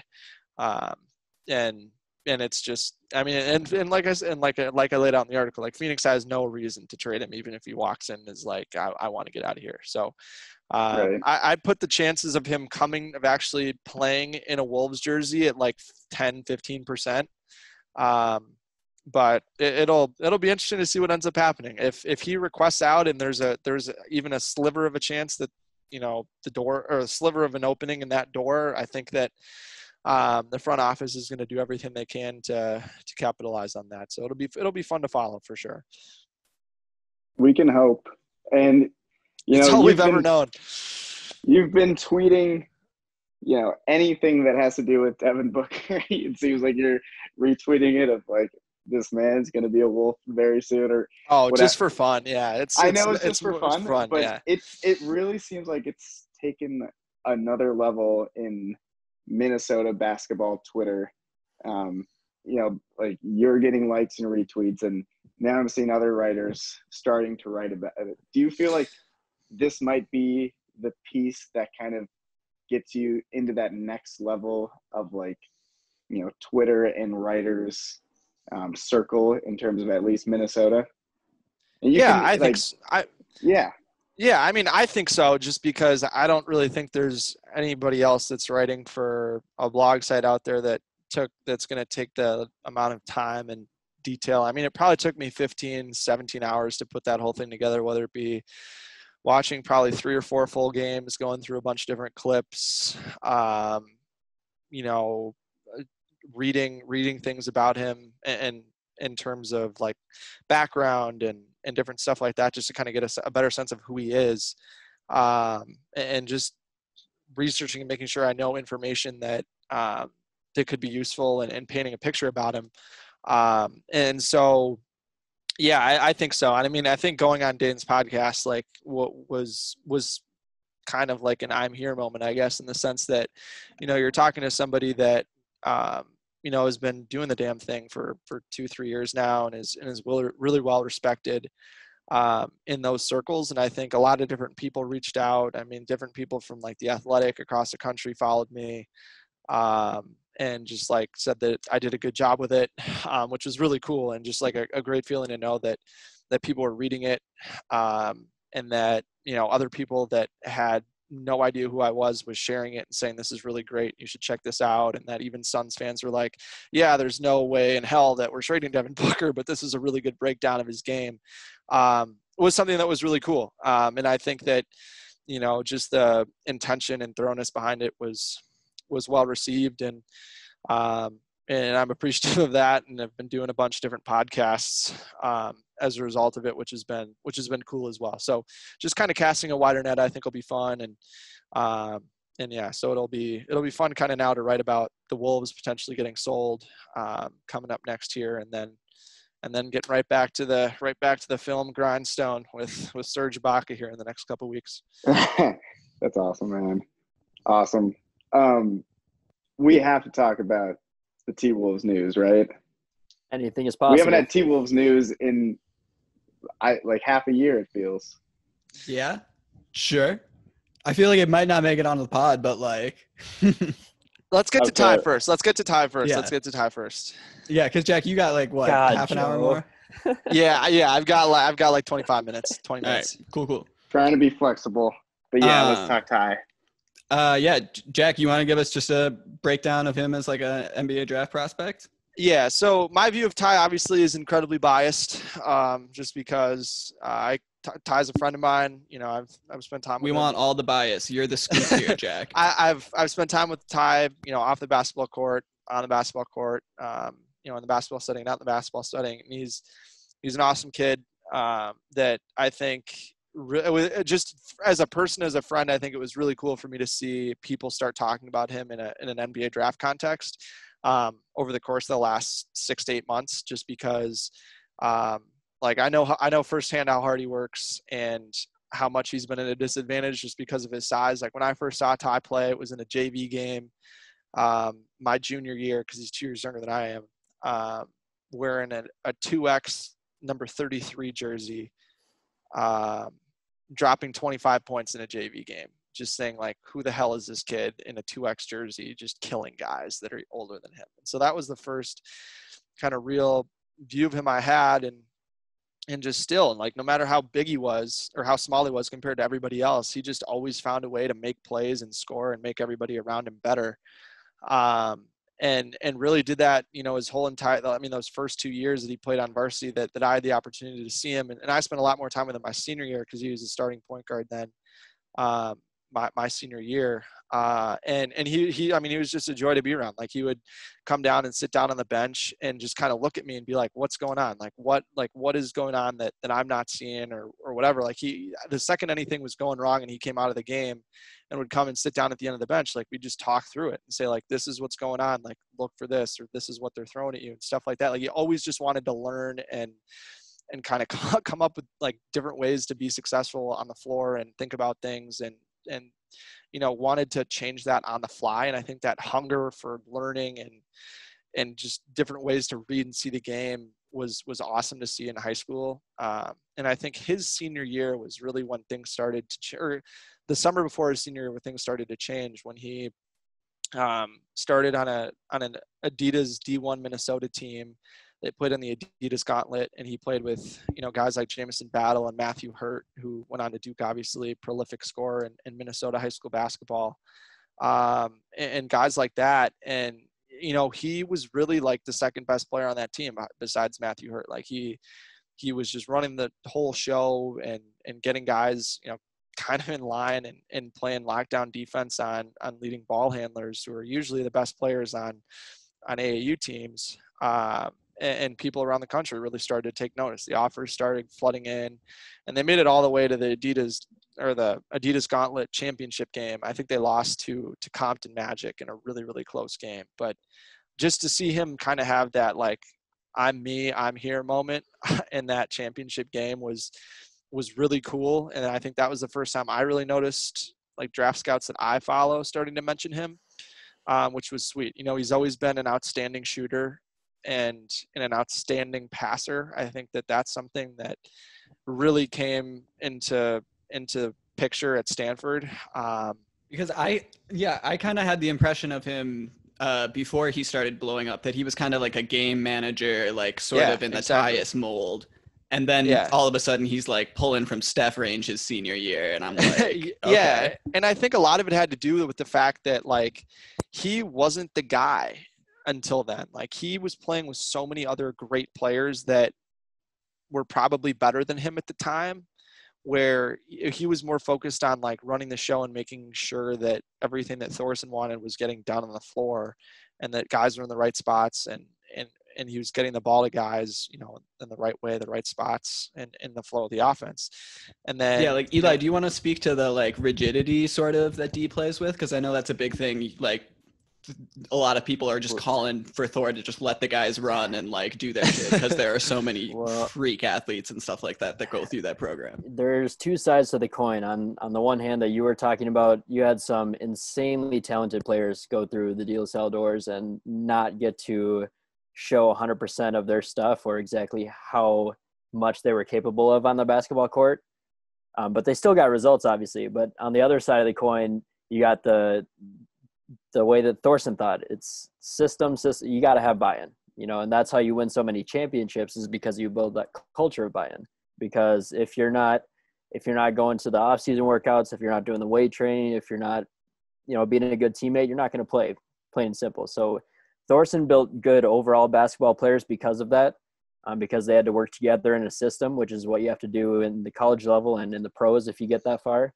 But man, I could tell you stories about it in practice all day long, when you had those guys like the Division I players we were talking about earlier, would just, when we were running fives, they could just do whatever they want. And they did exactly that. They just imposed their will. It was almost a scary sight. Yeah. And kind of adding on to that, like, I think too, there's a lot of guys that will tell you that they probably didn't appreciate Thor enough while they were in high school because of that. Like, I've talked to Ty numerous times, like, I don't think the relationship that Ty and Thor had was like an A+ relationship. I think that Ty probably wanted to be able to do a little bit more, and Thor probably wanted him to play a little bit more defense. But like, I like in the, I've talked to him somewhat recently too, and he's been like, you know what, like, yeah, you appreciate him so much more once you're in college and you're seeing all this stuff that he was telling you about when you were a freshman in high school, and credited a good amount of, his success and like what he's seeing at the college level to that environment, which I think is sweet. He teaches you the game, and if you're not mature enough, if you're not ready to receive that information, then it's not going to go well for you. But That's just how he creates consistently good basketball teams. Yeah, 100%. Yeah. So I've got just like a few goofy player comps here for Tyrell. If you guys want to like chime in on them, give your own, do whatever. I got for the first one here, Luke Ridnour with a little mustard. Come on. Come on. It's disrespectful. I've got, but like he's like really smooth though, like, and he's Luke got Ridnour was game smooth there. and had like great form. Just kind of always did what you needed. Had a couple nights where he'd have like 30 out of nowhere. I mean, but like Tyrell's got like a similar game, but like he's got the like live hand passing, which is really cool. And and in college too, like I don't know, like Luke Ridnour was nice at Oregon. Like he averaged 19 and 6 on 39% 3-point shooting his senior or his junior year. Big Oregon guy over here, Jack. Like it's quack, baby. Like now we got Peyton Pritchard. Like Oregon's had some dudes over the years, man. I've got less compact Trae Young. Like I feel like he's like a little bit more upright, a little bit like skinnier, less bowling ball-y, even though Trae Young's like a very better shooting Trae Young. Ball. Oh, go so off. a less compact Trae Young. That sounds like a borderline like generational type, like elite prospect. But it's like the same amount of mass though. Right. Okay. Like, even skinnier. Yeah, I'm going. Is he have like a bigger frame than Trae? I don't know. I feel like he's more upright than Trae. Yeah, Trae. Yeah, I mean, if I don't know, Ty, like, I mean, he doesn't look big at all by any means, but yeah, I mean, I would say that Trae's probably a little bit bigger. I think they're both 6'1", but Ty's probably like 170 and Trae's probably like 180, 185. I would say Trae, on the other hand, is a little more quick and he can really get to his spots at will. I think Ty just kind of takes what the defense gives him and works his way around that. Right. All right. So kind of off of that, I've got if Sean Livingston and Mo Williams had a kid. That's my favorite one. I love it. Three. That's great. That's no notes. Book it. Did you come up with these? Yeah, I was just like, hi. You can't find that shit anywhere. Are you kidding me? Hell no. No one's comparing Mo Williams to any of the prospects nowadays. That doesn't get clicks. Definitely not the child of Sean Livingston. It gets clicks for Wolves fans who remember his 50-point game.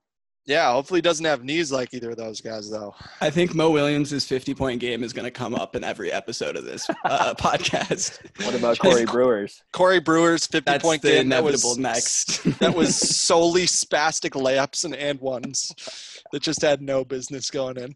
That is Corey Brewer's whole career. It just all happened in one night for him. And he's back now with the Kings. I'm excited to see him play. And now Bagley's out for the restart, so Corey Brewer's going to get some run. Did they sign him like this week or something? Or I think it was like last week or 2 weeks ago, I think. Okay. I totally missed that. What the hell? Yeah, no. So that was like too hyped on Beasley news. Too sugared up on Skittles. Yeah, Ghosts of Wolves pass with T-Wolves have had some of the craziest 50-point scorers, man. That's one of our it's only pretty much just those two and then like K-Love, right? Isn't it? Derrick Rose in the that was awesome. That was a great game. Yeah. Okay, I've got one for Ty real quick that it's not a perfect comp by any means, but Ricky Rubio. And obviously he's a much better shooter than Ricky Rubio. But in the way that he can, as Eli was saying, he's like a fast with the ball kind of player, and he can do those live hand dribbles. He's not gonna like bully anyone on defense, but he can be a really effective defender because of how smart he is and how he understands angles. Mm-hmm. I think is he long? No, his wingspan's like 6'3" or 6'4". Okay, because Rubio's like 6. Like I get where this is going, but Rubio is like 6'4", 6'5". Yeah, right. So there's that shooting for length, I guess, exchange you have, but in the same way that Rubio may never be an elite point guard, but I I don't think a bench role will ever really work for him. I think he needs to be the one running the primary offense with the starters. I kind of see a similar future for Ty, where he can just get everyone going, and he has the gravity that Rubio doesn't have. That I would hope that he can land on a place that even if it's not year one, that eventually he can be the guy, and he's not just, just pegged for a backup role his entire career. Because I really think that will hold back all that he can provide a team. Yeah, and my thing too about Ty is like the next level of his game is becoming a really, really good ball handler. I think he's an okay ball handler right now. I mean, compared to other guys that are in the draft. But if he becomes a really good ball handler, I mean, he's gonna be able to be way more effective shooting off the dribble, which he's already very good at.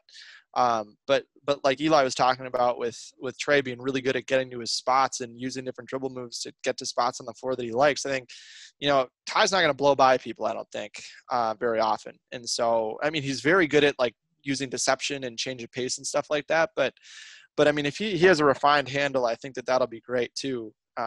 And then, like you said, the live dribble passing is incredible. I think far too many people just call Ty, like maybe the best shooter in the draft. Like, okay, great. But he's also, in my opinion, at the point guard position, he's the second best passer in the draft. I think that it's LaMelo Ball and then it's him. I mean, maybe if you want to put Killian Hayes there, that's fine. Like I'd be okay with that. And Maladon's a pretty good passer too. But like the level of quality and degree of difficulty that come with some of the passes that he makes are just crazy. Like go look at the Oregon State game that they played, and some of the passes he made in that game were just nuts. But yeah, is that the one where he got double team in the corner and then he no, that was a different one. I think that was against Washington at Maples and Stanford. Where they were down. They were down most of that game, and then in the second half, in like the last 5 minutes, he just like took the game over. Which was that's going to translate so beautifully. Yeah, and I mean it's like the skills that he has are exactly the skills that you want. I think too he's probably not going to be a low to mid first round pick. I think or a high to mid first round pick. I think he's going to be, in the 20s, which I think will end up being better for him because he'll be able to be around really good developmental staffs and teams that'll best be able to utilize him, kind of like you were saying, Joe, where like he'll be able to run the show with people around him that can kind of make things go, which is just awesome. So I'm excited for it. All right, I got two last comps here, and then we can move on to 2K lineup stuff real quick. I got Skinny Bibby and Smooth Jason Terry. Man, you are really going all out with these comps. I like it. Skinny Bibby. Skinny compared to now, I hope. Yeah, skinny compared to playing weight Bibby. I like the Bibby one. Yeah, I like that too. I like Terry. Like I like Jason Terry too. He's just like that 2011. Like he was so good. It was so fun to watch him. And like Jason Terry got like 4 or 5 assists a game when he was like off guard, like backup stuff early on in like the Mavericks. Like, I could see Tyrell being like a 5'6", like nice assist guy off the bench a little bit. Like if he wanted to, he could be the guy though, getting 7, 8, 9 assists. Yeah, but then I feel like you're into Trae Young territory with like, is this winning basketball when he's gonna get posted up and or shoved off his spot defensively? And I think that's starting to happen a lot more just in the NBA game with trying to go 5 out and matchup hunt because now almost everybody can run a pick and roll as an initiator and or run handoffs and just keep switching and switching. But, again, most of the time you're playing defense in the NBA is off the ball. And I think it's part of the reason why Tyus has been really successful at least on defense, or more successful than people thought because he's a really smart team defender. Ty can absolutely do the same thing. I feel like there's a level of it almost like, I don't know, Preps to Pro, great podcast. They have a thing with Wiseman where it's like, yeah, you can probably play him. And like, that's like good for regular season. He's going to put up stats. It's going to be like productive because not everybody's going to be playing these like tiny playoff lineups the whole time. So I think he's kind of like, there's some level of that, like as if you have a like jumbo guard or like some other defensive guy there to cover for him, it's a dude you would play, but it's dangerous in the playoffs. And also, Jack, if you've got to go here, we can I can just do the 2K stuff with Eli and Joe. That'll be cool. You'll sign off for Tyrell. Sweet. Absolutely. Yeah. So yeah, do you guys have any last thoughts on Tyrell? Things like that? Rooting for him, man. As great a program as De La Salle has been over the years, they haven't pumped a lot of guys all the way to the NBA level. And we had Allen Anderson a long time ago. Some guys have had some summer league looks, but I never would have guessed that Ty would be the one who actually has a shot at this thing. So, I think he's got a huge alumni base rooting for him, and definitely excited to see where he ends up. Yeah, and the only thing I'll add to that is I think it's cool for me just because I think outside of Gonar, Ty's probably the one that I know the best of like all the really good guys that have come through.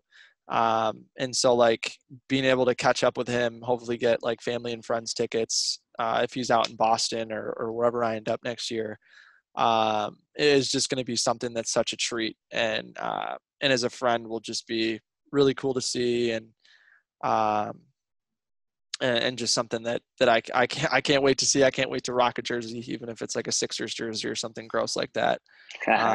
Is going to be great.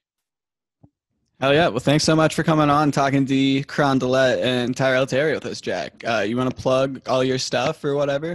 Absolutely. Yeah. You can catch my work at candacehoopus.com.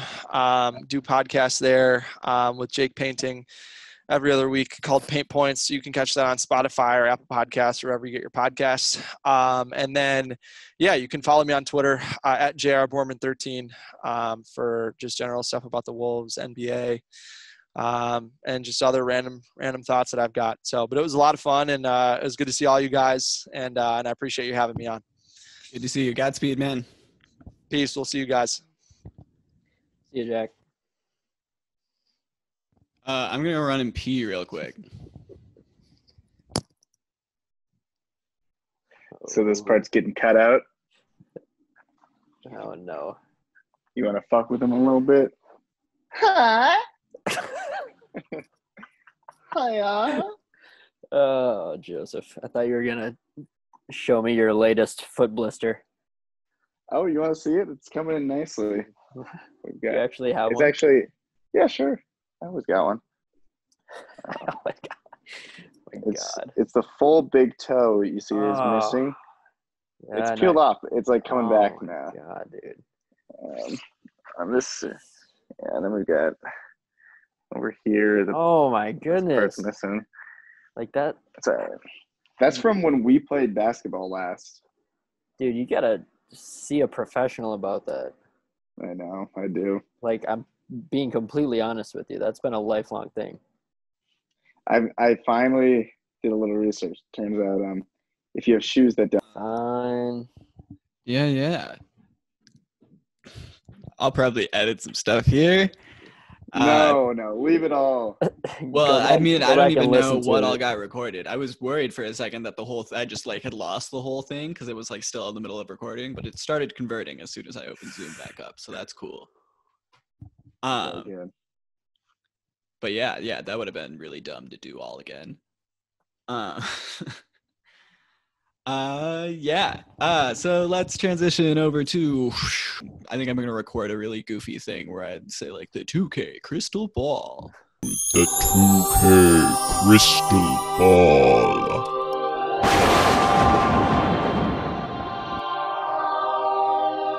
Let's go. Yeah. So you guys are well aware of my 2K process. Just going to walk it through for listeners that didn't read my whole thing because that's a lot. Basically, I like thinking about dumb, cool lineups with draft prospects. So I simulate 2 seasons in my league with 36 teams controlled. I do a fantasy draft, so the talent kind of gets thinned. I don't add any more players than the original like NBA 30 teams. So all the talent gets thinned out. A lot of the young guys get big roles, or I just like make boring players that I already know how they play not get any time.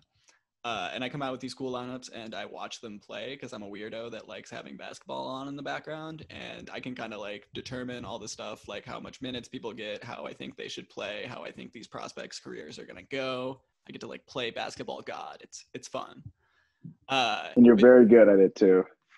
You're always right on the prospects. Years. I'm always right on. LeBron Nash and Isaiah Austin are dueling MVPs in 2020, just like 2K13 predicted.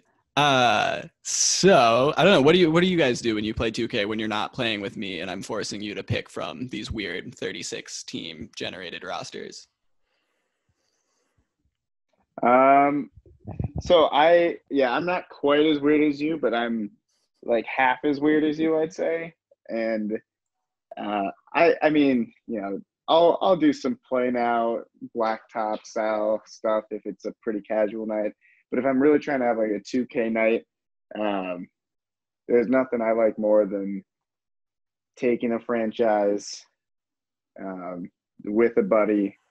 We do the full fantasy draft, and we intentionally tank the first year or two and download draft classes for as long as there are draft classes to be downloaded, and pretty much make any trade we can to just stockpile all the dudes who are like currently in high school. When I was younger, it wasn't as weird, I think, because they were sometimes older than me. Now it can be a little weird to be playing with someone who's like 14 years old right now. But I've always been a fantasy draft and sim guy. With the 30 teams, you know, I'll check out the stats. I don't mess with every team like you, but I do try to get very involved in the one team that I have. That's kind of my go-to 2K methodology. Well, personally, my 2K endeavors are never that serious. I gotta say, all I do is play with a buddy and historic teams.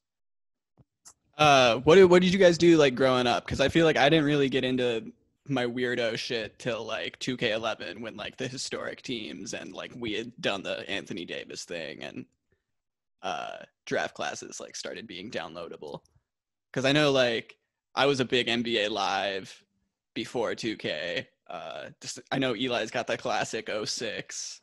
D-Wade on the cover. 03 and 04 are also favorites of people in my friend group. I played 06 too. I think it was, well, in that game specifically, it was slam dunk contest, which I was never that good at, but you could just do the most absurd shit in it that I always tried it. I would also cream can. Yeah, off the Jumbotron. I also played the All-Star games a lot when I was younger. And I would just either be Tracy McGrady or Allen Iverson because they were the point guards for the West and the East. And I might have had it on easy. I don't really know what I was doing, but I would just steal the ball every time from the other point guard and just see how many points I could score with either of those two guys. That was like my go-to. I got to quickly talk about a different basketball video game that I hold near and dear to my heart, NBA Courtside 2002. I knew this was going to come up. I'm so glad. And quick little story about how I resurrected my love for that game. It was just a day or two after Kobe had passed back in January. And I was walking through the Southdale Mall, decided to go through the GameStop or whatever video game store equivalent they have, and checking out the GameCube games because that personally is my favorite console of all time. And I found that NBA Courtside game, and it was only $5. I spent a couple minutes in disbelief that I actually found it and that it hadn't gone up in price. So when I went to check out, the guy at the counter was like, "Oh, this should be like $65 right now."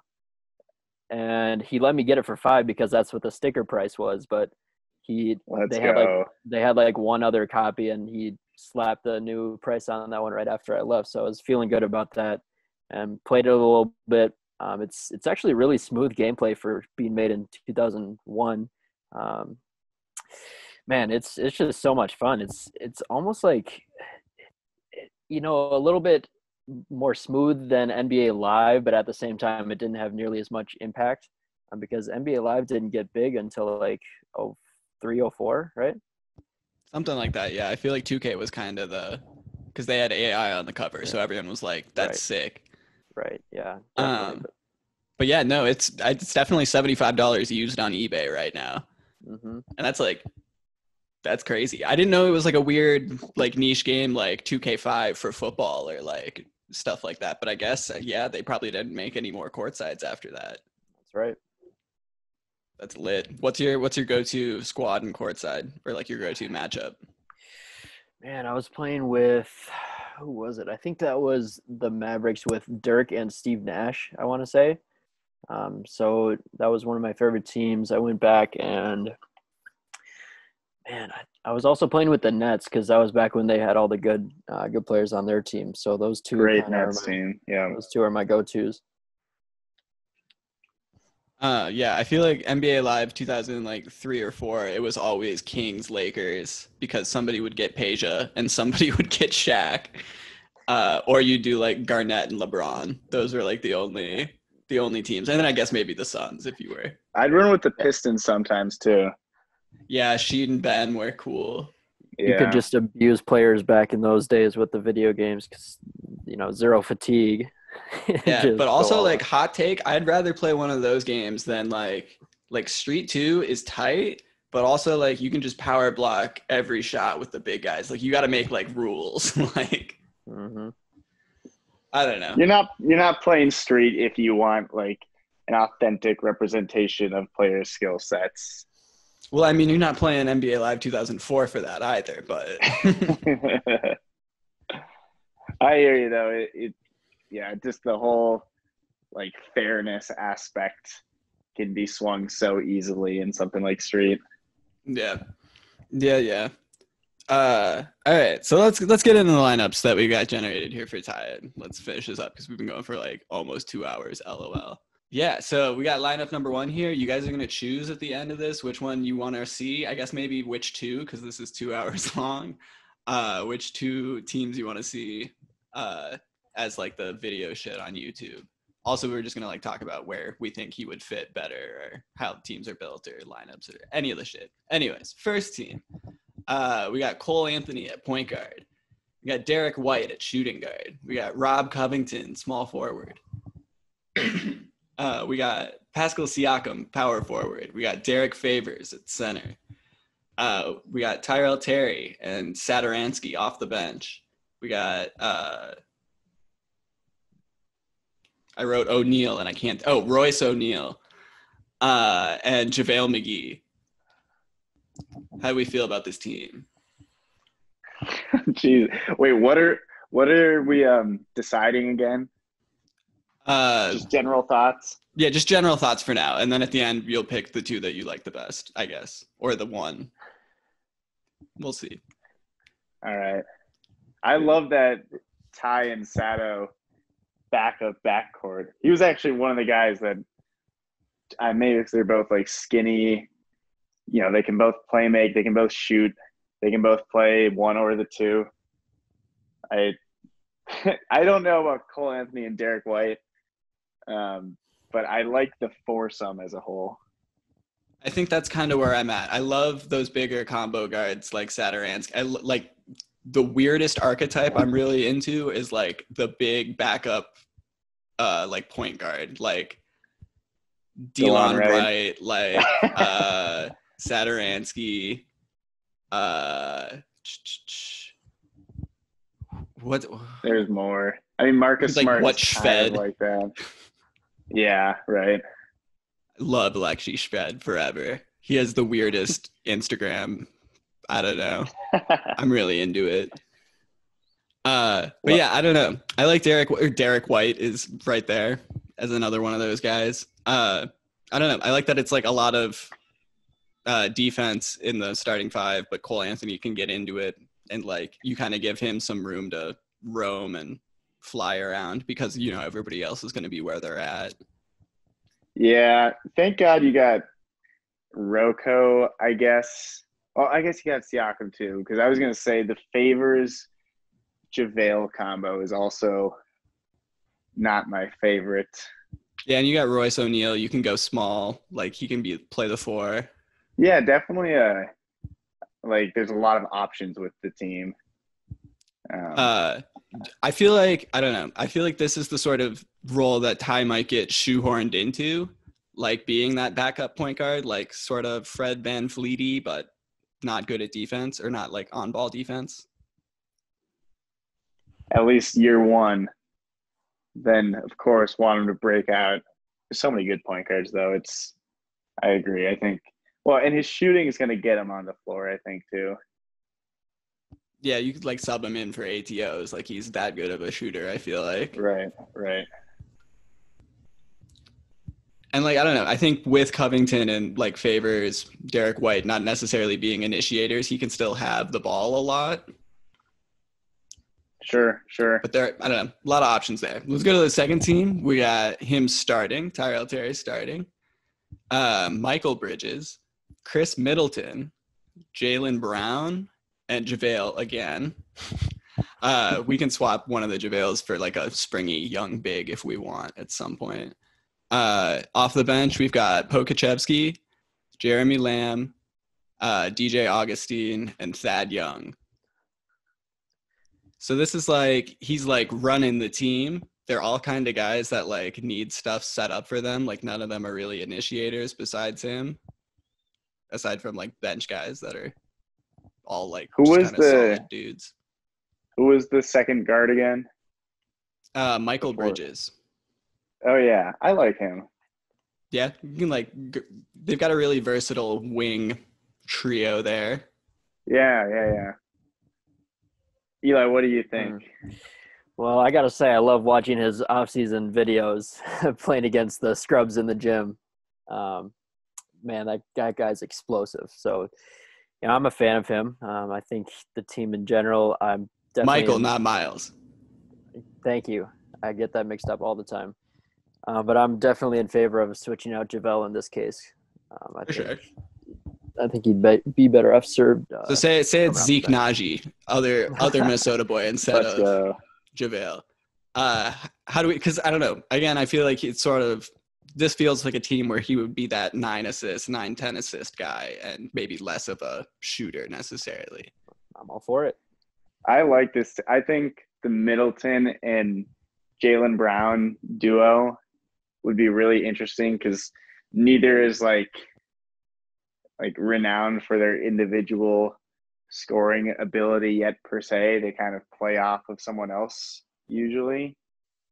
So in some ways, like Ty could be able to kind of maximize their effectiveness in that sense. I also think someone like DJ Augustine would be like a great mentor for Ty.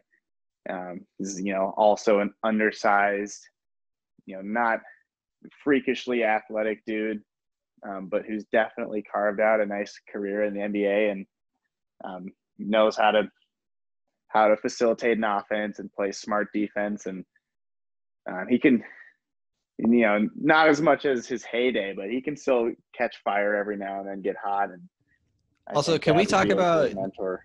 I feel like there are a few of these guys in like every 2K game, but guys that just like have been the same in 2K, like their entire, like Jeremy Lamb, like they have never done anything to Jeremy Lamb ever into like just Jeremy Lamb, maybe Augustine, peaked as like Thad a low Young. 80s guy, but he's generally like that, like upper 70s. Yeah, he had so much. He was the dude in the trade. Was it the Harden trade?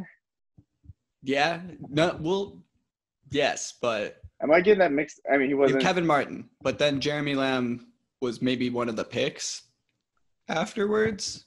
Yeah, I remember him like he's always pegged as such a high potential dude, and it's not like he's really been a bust. I still have hope for him, but he's like he's just kind of been a steady player since he entered the league. One of the guys that like I feel like people recognize is that like around on like the YouTubes and stuff, Alec Burks is just like always an impact player in your fantasy, my league for no reason. I feel like Jeremy Lamb, Thad Young, and DJ Augustine always find their way. Like Enos Cantor also like is just always on the team that's like winning championships and stuff. I don't know. Good teams need those guys. And they're never guys that like someone, like as T-Wolves fans, we're not clamoring for Rosas to go sign, Cantor or Alec Burks, but it is funny how that just works out that at the end of the day, the teams that make it real far have those just like really steady vets that know their role. Yeah. And then we'll go to the last team here.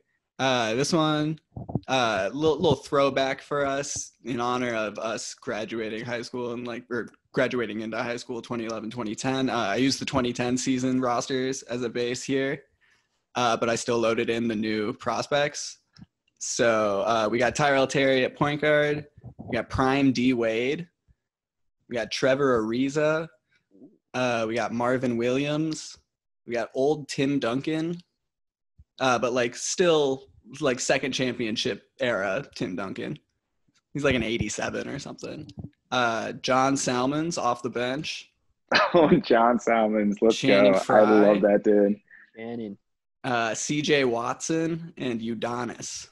Ooh. Oh, come on. We gotta run with this team. I like that a lot more. I would also put Udonis and who was the 3 in this lineup? Ariza. I would put Udonis and Ariza both in the category of guys who have always just stayed the same, stayed very steady. Yeah, and I think in real life, Ariza's gotten a lot better, like at like handling and like doing little things and stuff. But definitely in 2K, he's been one of those guys where it's just like plug play. Also, Marvin Williams has been the 75 overalls tweener 3-ball guy since. I have no idea like what Marvin Williams and CJ Watson looked like in 2010, but I'd imagine it was just like the same. The same, like maybe a little more spring, but basically the exact same players as they are today. And like as far as 2K is concerned, the same. Like how often like is an old like stud or like a guy that used to be really athletic that's like now a bad overall, like still not a stud in 2K, like until he's gone. Like Right. Yeah, definitely. And okay, we were saying earlier, what kind of player makes sense for Ty to play with. Yeah. I mean, D-Wade would make a lot of players look good and would be a good fit for a lot of point guards, but that has to be just like perfect on paper. It's hard. It's like nice because he can do not only the initiating, but like play make out of that. So Ty can be off ball and like, I don't know. Also Tim Duncan there setting screens, enough shooting around. It's a real nice thing. What about of those first two? Do we want to see him more in like that bench shooter role or like him in that like running it facilitator role in like the Rubio Joe role almost? Okay. We'll set a ground rule that if we do, more prospects later, we're not just going to opt for the lineups that have them starting, but I think we can make an exception in this one. And I just like that the sound of the second team more. For sure. I do like the idea of that first team going small, but with Favors there, like Favors is going to get 2K minutes, and with just how 2K works, like Favors is probably going to have like a 20-20 game. Like Right. Shout out to being a broken game and my league not working beyond 3 years since 2K11. Favors could definitely just carry a team for a game in 2K. Just crashing the boards. No easy layup. Yeah, exactly. Yeah, and in real life, the right coach, that team could be a lot of fun. But if we're just watching, I think let's see what he can do with the upstart team, with all those wings. Yeah, and I do like some playbook manipulating and stuff like that, but I generally just let it go and wait till I get a game that plays semi-realistically, or at least there are good stats that come out of it and the end isn't horrible. Right. All right. So what if you guys were throwing Ty in a draft class, what overall, what potential are you thinking? Like as a rookie? Yeah. I mean, honestly, I'd probably put him at like 70 at the best. I'd give him like a B+ potential. Do you ever mess with numbers on potential, or? Like the overall number. Yeah, or like the potential rating's weird. If you get into editing rosters, like 82 will sometimes send you to like an 86 or like weird shit like that. No, that shit always confused me. I don't really know how it works. I don't think 2K knows how it works because they haven't fixed it ever. Right. But yeah, I think in my class right now, I have him as a 72 with 78 potential. So like, because like anybody can kind of catch fire. He's got enough shooting to get him there. I don't know. I don't think he's going to be not playable. Like you said, I think he's got that Rubio defense instinct enough to like not be to instantly get on the court as a person. Like even if he does get targeted, there's always room for a shooter on the court. And like, yeah, I don't know. I guess he's probably not a shooter who knows what to do if they like get the ball and have attention on them. Like they're not just going to be like a bonehead or Huck. You know, he actually makes smart passes and he's a good shooter. I think and the defense thing like that should be a minimum standard for some tick rookie year. Definitely. All right. So we'll throw those up on the YouTube. And yeah, I think we're at the end of the pod here. One last thing, I'm gonna finish the bowl I've been smoking here. I'm gonna look deep into the 2K crystal ball.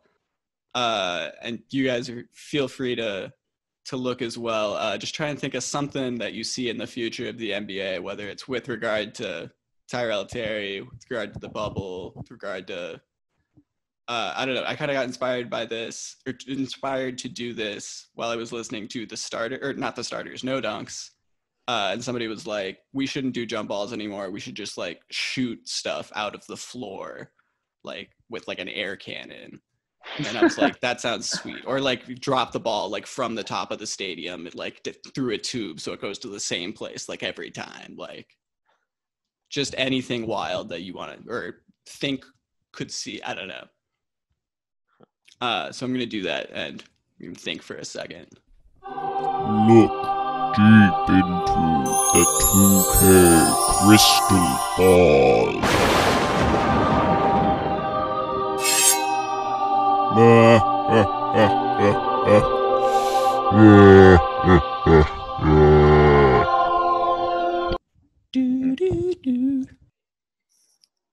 Isaac, I like the one that you and I were talking about on Twitter where you would what was it? You would shrink the lane. I like that one. That's got some good points behind it that I think cool. would really hold some weight in today's NBA, especially. Yes. Yeah. I think that I sent you that like little photo from Kirk Goldsberry's book Sprawl Ball where he suggests that as a thing, which would be cool. Other things people have like talked about, like banning the charge. We could even like keep the lane and just like end 3 seconds, let big guys camp out there. I think that'd be cool.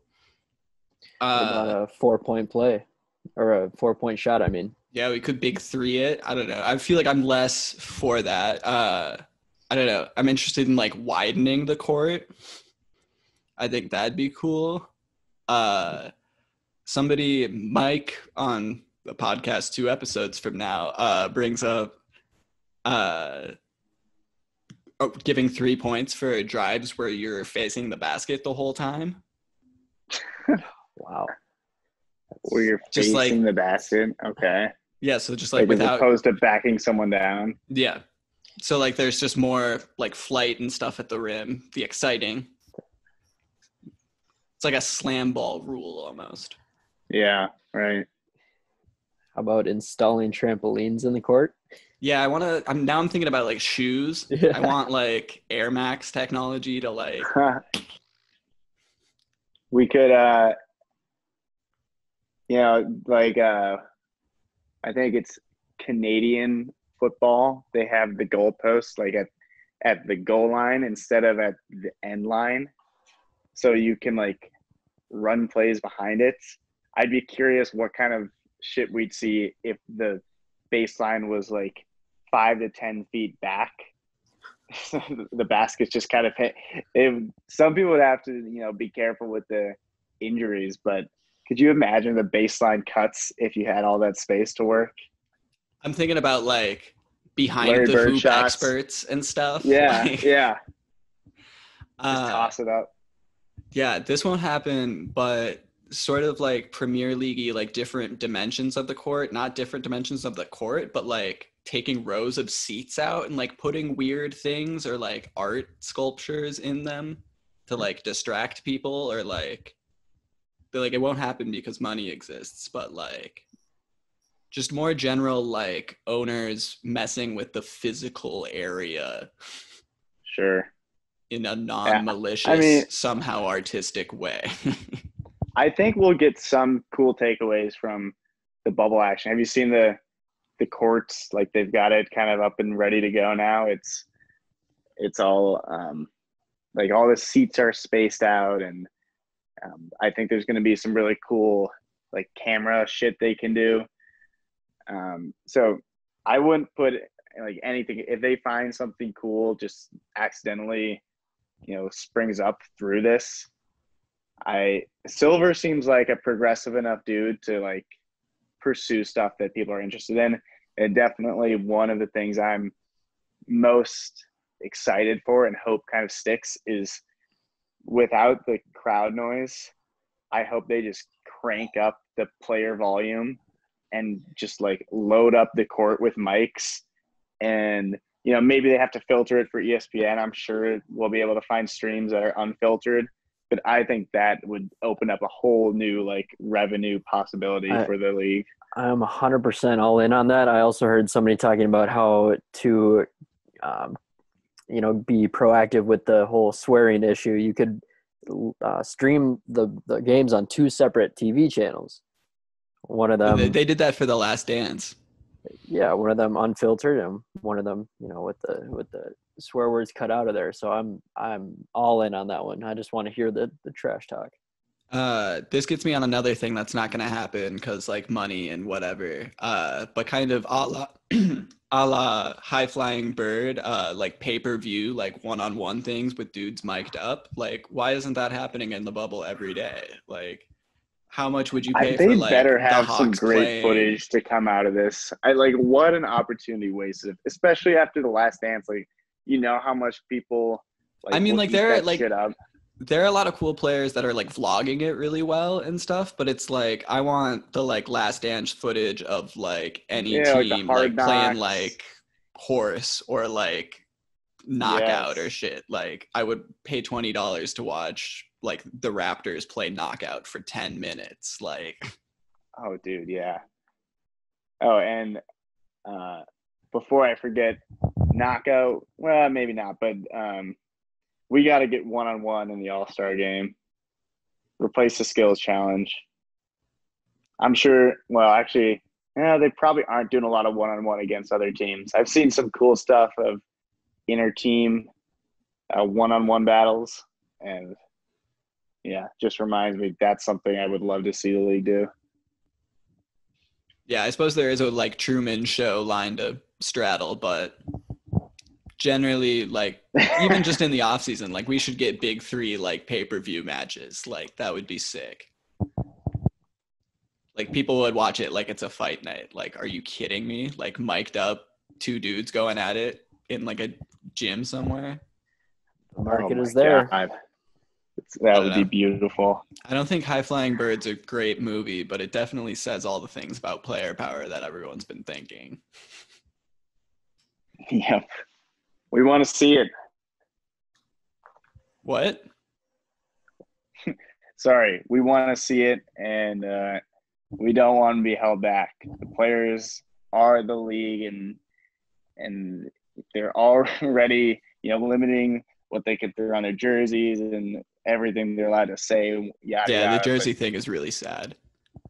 Yeah. At some point, I hope they just kind of let these guys be. Like baseball has a problem where their guys don't have personality, and it hurts the league. What are we doing if we're like tempering the personalities of the star players that people love to listen to? Like, embrace it. True that. Yeah, well, that's great. Thank you guys again for coming on. You want to plug your Twitters or whatever? I would personally rather not plug my Twitters because there's no good content going on. It was a pleasure being on here. I appreciate the invite, Isaac, and it's always a pleasure talking to you. Always good. Good to see you, man. Joe? Yeah, go ahead and follow at Hurricane Joe _. I also may be past my prime in terms of Twitter content, but if I see an uptick in followers, I might return the favor. So yeah, and I will follow back. But Joe is definitely maybe big maybe there. But yeah, definitely thanks for having me on, man. This was a ton of fun, and can't wait to listen to some of your other episodes in the future. Should be great. Godspeed. Have a good night, y'all. Take care, Isaac. Peace. Hey, you made it to the end. Thanks so much for listening to this silly little podcast. You can find us on Twitter or Instagram at High Dry Draft Pod, and on YouTube, where the podcasts will be hosted alongside some of the CPU versus CPU gameplay from the 2K generated teams that we talk about in this episode. It'd be great if you did all the rate, review, subscribe stuff so I can widen the net of people that I feel comfortable accosting in their Twitter DMs. I missed it this episode because we went long, but generally guests will highlight a charity or cause or something or other at the end of each episode. We're all from Minneapolis, where George Floyd was murdered and the police precinct was burned, so I'm going to highlight both MPD 150 for a great history of policing in Minnesota and sort of like a context for how we got here, and also the Minneapolis Sanctuary movement at MPLS Sanctuary. They popped up in the middle of the pandemic/uprising, and while there are a ton of great people and organizations doing work in Minneapolis that you should definitely do your own research on, or locally if you're not from there, but Minneapolis Sanctuary regularly retweets or throws up on their stories Venmos for people going on supply runs for those in need, and it makes it really easy to make a difference just while you're scrolling. If you're curious about more things that you can do in Minneapolis, let me know. I'm not currently there, but I am on social media too much and have so many great resources thrown at me all the time. It rules, but also my brain is very sick. Thanks again for listening. Amazing ball game we've seen from him. It's been a one-man show worth the price of admission all by itself. There wasn't anything he couldn't do on that court tonight. Coming into this game, he'd been having a tough stretch. We all know that, but not anymore. He's back at his best, and I think it's safe to say that slump is over. Good for three. The shot comes up. Now the Nuggets take it the other way.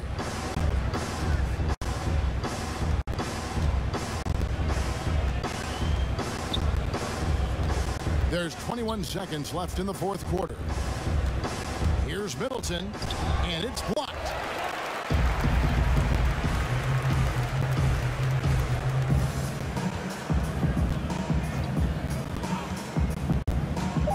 Pass to Fernando. Can they get it? Good. Nothing but net.